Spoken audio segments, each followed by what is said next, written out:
দিতে হবে, ওটা দিতে হবে, বিশেষ করে টাকা দিতে হবে, জমি দিতে হবে, হবে তো অবশ্যই লাগবে। কিন্তু যেই সরকার এটা দিতে শুরু করে, ভুল লোকগুলোর সামনে এসে দাঁড়ায়, ওরা সেটা তারা নিয়ে যায়, আসল লোক আর পায় না। তা আমার সুনির্বন্ধ অনুরোধ, সরকার থেকে কিছু চাই না, আসল লোক পাবে না কোনোদিন। বোয়া লোকের কাছে যাবে, বোয়া লোক আরো চাইবে, আপনার নাম দিয়ে আরো চাইবে, এবং সে আরো পাবে, যেহেতু তার শক্তি বেড়েছে এখন। সরকারকে বারে বারে মিনতি করে বলবেন, আমাকে কিছু দিয়েন না,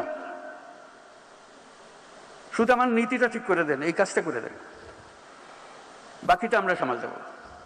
তাহলে আমাদের বাঁচোয়া, তাহলে আমাদের বাঁচোয়া নেই। যেই সরকারের কাছ থেকে কিছু চাইতে আসে, তাকে সন্দেহের চোখে দেখবেন, তাহলে জিনিসটা টের পাবেন। এই যে আমরা মন্ত্রণালয়ের কথা বলছি, আজকে অনেক কথা হলো। এই মন্ত্রণালয় একটা প্রতীক, পুরো সরকার হলো আরো বৃহত্তর সংগঠন। প্রযুক্তির গতি এত দ্রুত, প্রতিটি প্রতিষ্ঠান, প্রতিটি নীতি প্রণয়নকারী দ্রুত গতিতে ইরিলেভেন্ট হয়ে যাচ্ছে।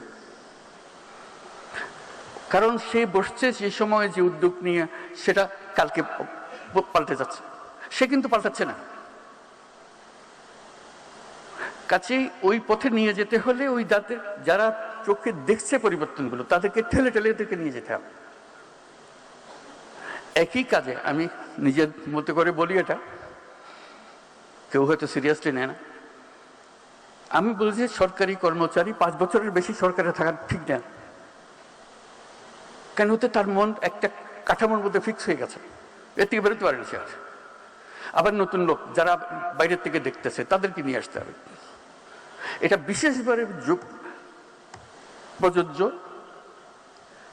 এই প্রযুক্তি মন্ত্রণালয়ের মধ্যে। প্রযুক্তি মন্ত্রণালয়ে যদি এমন লোক আসে যে প্রযুক্তি সম্বন্ধে বোঝাপড়া হয়েছিল 30 বছর আগে, 30 বছরের ছাড় দুনিয়া পাল্টে যায়, তাকে ওই যেটা দিয়েছে সেটাই তার দোষ না, সেটা অনুভব করার সুযোগ পায় নাই। কাজে যে অনুভব করছে সে যেন আসতে পারে।